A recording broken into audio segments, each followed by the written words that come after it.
410 वर्ष पुरानी एक बात कर रहा हूं। विक्रम संवत 1665 की यह कहानी है। गुजरात के सोरठ देश की है। वंथली एक बहुत सुंदर समुद्र के किनारे आया हुआ शहर गुजरात का, जहां से अफ्रीका के लिए जहाजों की रवानगी होती थी। 410 साल पहले शीतलनाथ भगवान का वहां शानदार जिनालय और वहां एक सेठ रहते थे। बहुत शानदार सेठ, धर्मनिष्ठ सेठ, अच्छी आराधना करते थे। जीवन के अंदर लगभग उन्होंने कभी कुछ गलत किया नहीं था। सेठ के पास में बहुत पैसा था। वहां के ठाकुर यानी वहां के राज दरबार भी सेठ को मानते थे, सेठ को सुनते थे। समय समय पर वो ठाकुर सेठ के वहां पर अपना पैसा जमाबंदी के तौर पर देते थे, बदले में उन्हें ब्याज मिलता था। सेठ का कारोबार कम नहीं था। लगभग 120 से 125 सेठ के बड़े बड़े जहाज थे जो विदेशों में माल की ढुलाई करते थे। भारत से बहुत बड़ी सामग्री सेठ भेजते थे, बदले में दूसरी सामग्री भारत आती थी। अफ्रीका के देशों में सेठ का गजब का कारोबार था। एक दिन सेठ के दर पर दुर्भाग्य ने दस्तक दी। सेठ की जिंदगी तब्दील हो गई। जो आदमी अरबपति खरबपति था, वो आदमी अचानक सड़कों पर चला आया।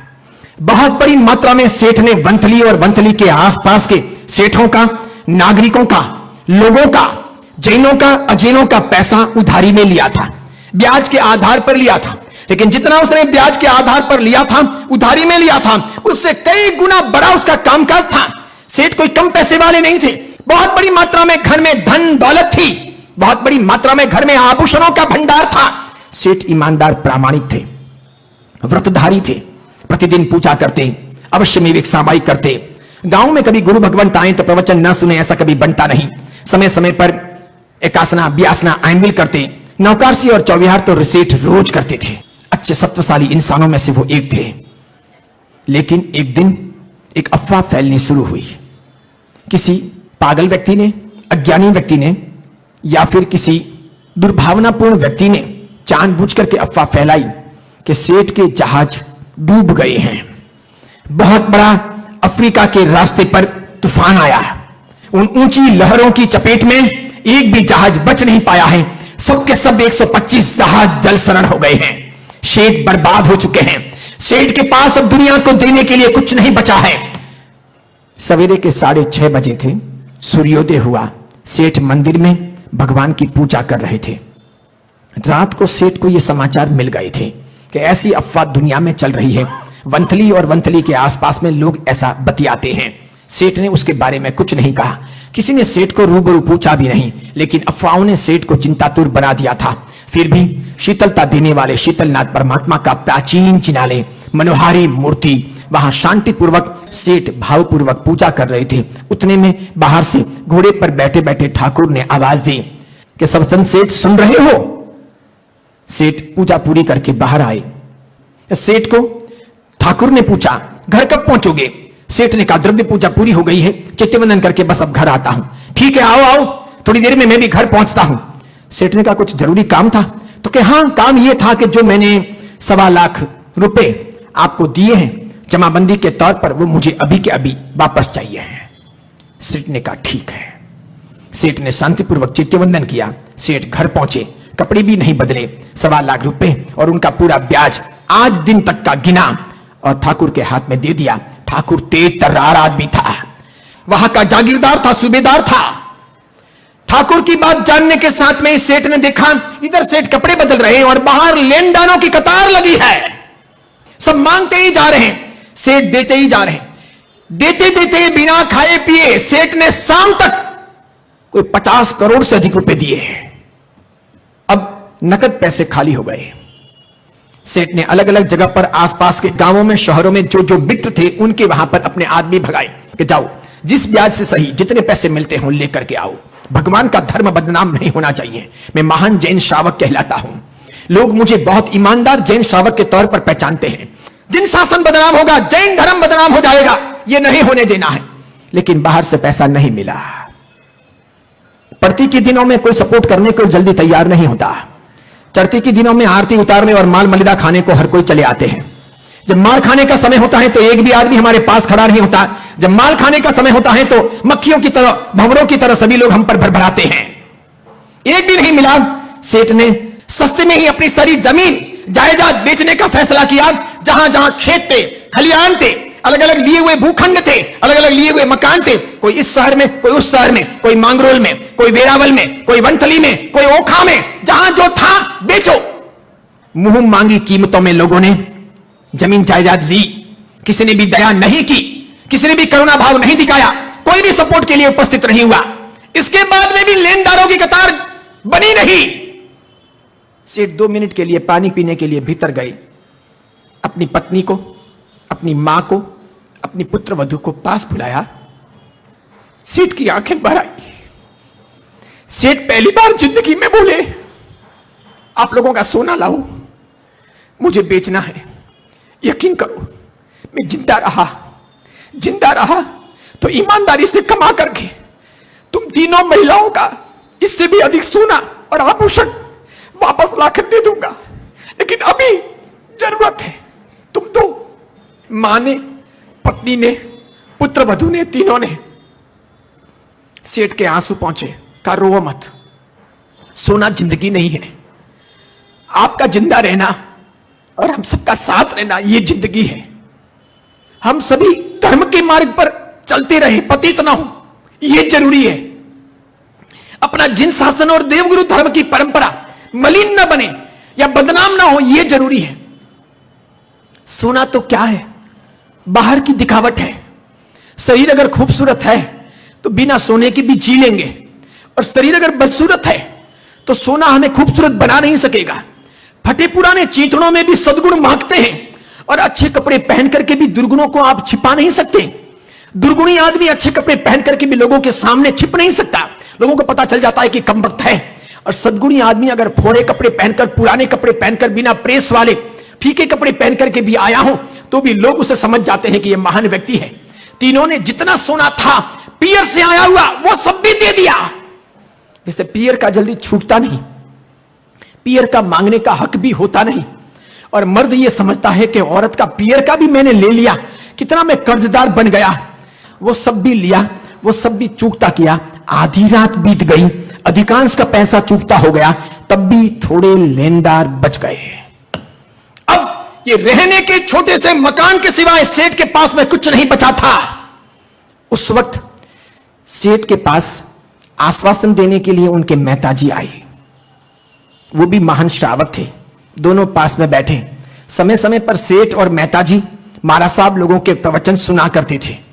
मेहताजी ने सेठ को याद दिलाया, और तत्काल सेठ को याद आया कि सेठ, एक बार अपने यहां वंथली में प्रवचन के दौरान महाराज साहब ने कहा था कि अहमदाबाद में एक महान सेठ रहते हैं, बड़े ही सज्जनशील, उदार, सौभाग्यशाली हैं, अच्छे धर्म के जानकार हैं और वक्त पर काम आने वाले हैं। तो एक बार वहां ट्राई कर सकते हैं ना। जब सब तरफ से फंस गए हैं, जहाज डूब गए हैं, बर्बादी हो चुकी है, हाथों में कुछ नहीं बचा है, अब कल से किसका खाएंगे ये भी चिंता का विषय है। तो कल से थोड़े समय के लिए भोजन के लिए और इन लोगों को चूकता करने के लिए लाओ ना, कुछ वहां से मांग कर ब्याज पर ले आते हैं। सेठ ने पतापत कागज हाथ में लिया और कलम निकाली। सेठ ने एक चिट्ठी लिखी, एक हुंडी लिखी। लिखा, सुश्रावक श्री सोमचंद भाई, मेरे हार्दिक प्रणाम। जय जिनेन्द्र पूर्वक दुख के साथ में आपको निवेदन करता हूं कि इस वक्त मैं वंथली का सेठ सबचंद बहुत बड़ी मुसीबत में हूं, आर्थिक परेशानी में हूं। मेरे 125 करीब जहाज समुद्र में डूब गए हैं। कभी मेरा यहां पर नाम था, आज मैं जिन शासन की रक्षा के लिए मेरी इज्जत बचाना चाहता हूं और जिन शासन का नाम सुरक्षित रखना चाहता हूं, तो आपसे करबद्ध निवेदन है कि आप इस मुसीबत की घड़ी में मुझे थोड़ा पैसा उधार दे सके, तो जो आप ब्याज मांगोगे इस शरीर की चमड़ी उधेड़ करके भी वो मैं अदा करूंगा। मेहरबानी करना, भगवान का शासन जयवंता रहे, ऐसी कामना करता हूं। हस्ताक्षर का जब समय आया, सेठ फिर रो गए। इस सेठ ने अपनी जिंदगी में एक बार भी किसी से पैसे मांगे नहीं थे, सब लोगों ने सामने से दिए थे। सेठ मना करते तो भी सेठ पर इतना विश्वास था कि तुम हमारी शाश्वत बैंक हो, तुम रखो, हमारे घर हमारा धन सुरक्षित नहीं रहेगा। तुम ऐसे हो कि तुम फरिश्ते हो, स्वर्ग से आए हो, तुम्हारे घर जो हमारा धन रहेगा वो बिल्कुल चोखा होकर चमकता हुआ वापस आएगा। इस प्रकार लाला करके जबरदस्ती लोग सेठ को पैसे देते थे, लेकिन जिंदगी में पहली बार ये सेठ पैसे मांगने के लिए हस्ताक्षर कर रहे थे। जैसे ही हस्ताक्षर कर रहे थे, आंखों से एक दो बूंद पानी की उस कागज पर गिर गई। मेहता जी ने वो पत्र लिया, समेटा, घोड़ा लिया, घुड़सवार लिए, कुछ सुरक्षा के लिए लोग लिए, रवाना हुए। वनतली से अहमदाबाद पूरी रात और दिन का सफर तय करके घोड़े पहुंचे। वहां चांदनी चौक के पास में पुराने अहमदाबाद में एक बहुत बड़ी हवेली के किनारे नाम पूछते पूछते सोमचंद सेठ के यहां नीचे उतरे। सेठ बाहर आए, प्रणाम किया, एक दूसरे का आलिंगन किया, जय जिनेंद्र बोले, बैठे। सेठ को चिट्ठी उस मेहता जी ने हाथ में दी। सेठ ने चिट्ठी पढ़ी नहीं, अपने मेहता जी को दे दी और कहा चलो जल्दी से कुल्ला करो, दर्शन नहीं किए हो तो चलो अपने खुद के मंदिर के दर्शन के लिए चलते हैं, कुल्ला करो, नौकारसी साथ में करते हैं। इधर नौकारसी चल रही थी और उधर सेठ का मुनीम आया। किस सेठ का? इस अहमदाबाद के सोमचंद सेठ का मुनीम आया। नौकारसी के बीच में सेठ के कान में फुसफुसाया कि ये जो हुंडी आई है इसके साथ में अपने कोई रिश्ते नहीं है। भूतकाल में किसी भी वर्ष में इस सवचंद सेठ के साथ अपना कोई लेन देन का व्यवहार कभी नहीं हुआ। ये हमारे कोई व्यापारी नहीं है और हमारी इनकी कोई पहचान नहीं है। सेठ ने कहा नौकारसी करता हूं, फिर बात करता हूं। नौकारसी पूरी हुई, सेठ ने हाथ और मुंह पहुंचा, मुनीम को मिलने के लिए भीतर गए, हाथ में चिट्ठी ली।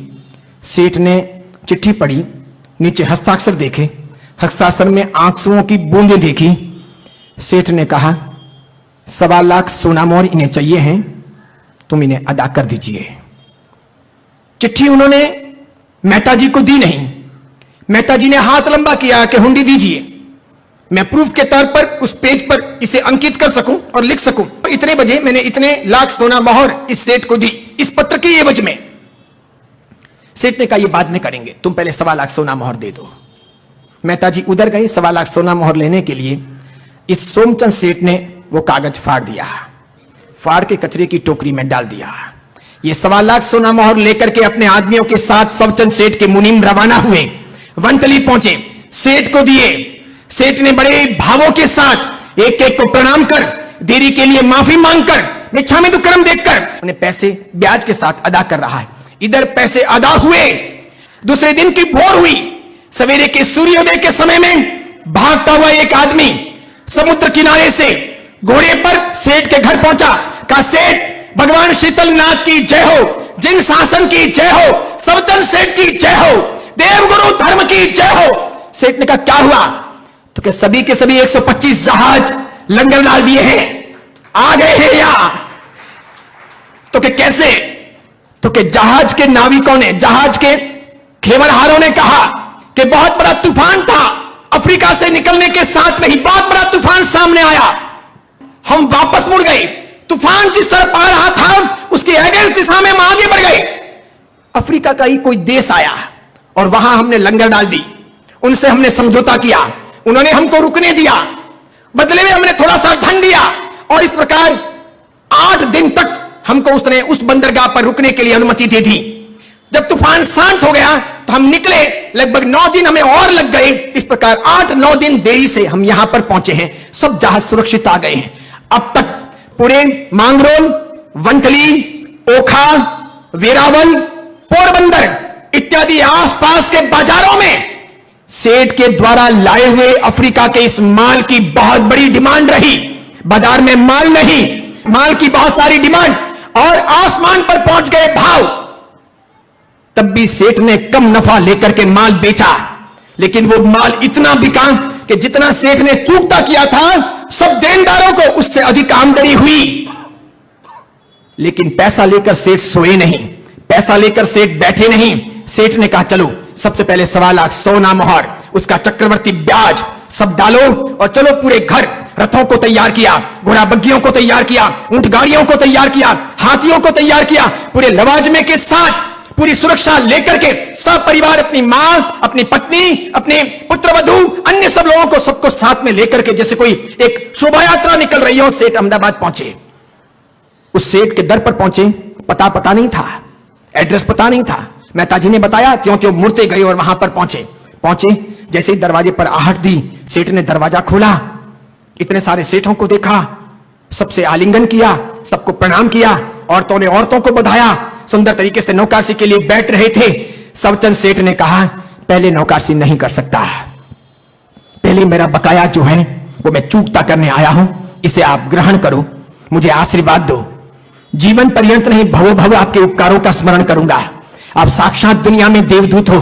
मैंने महावीर के जमाने में देवताओं के बारे में बहुत कुछ सुना था, लेकिन ये तो महावीर के जाने के लगभग 2100 साल बाद की बात है। और आज मैं इस प्रकार साक्षात देवतुल्य इंसानों को दुनिया में पाकर के यह मानता हूं कि मेरा जिन शासन अजर अमर है, जयवंता है। क्या भगवान के तत्वों की विवेचना हुई है और किस कदर लोगों ने भगवान के तत्वों को पिया है कि आज लोग समझ करके जिंदा दिली के साथ में धर्म को जी रहे हैं। उसमें से आप एक हो कि आपने मुसीबत में मुझे सहारा दिया, मरते बिखरते बर्बाद होते हुए मुझे आपने बचाया। सच कहूं सेठ, आज पहली दफा अपनी मां और पत्नी के सामने और आपके सामने यह भेद खोल रहा हूं कि मुझे मेहताजी ने जब याद दिलाया और मुझे याद आया कि महाराज साहब आपके बारे में हमारे वंथली में प्रवचन में बोले थे, उसके कुछ क्षण पहले ही मैंने सोचा था कि अब कोई सहारा अगर ना मिला तो आज रात को मैं सुसाइड कर लूंगा।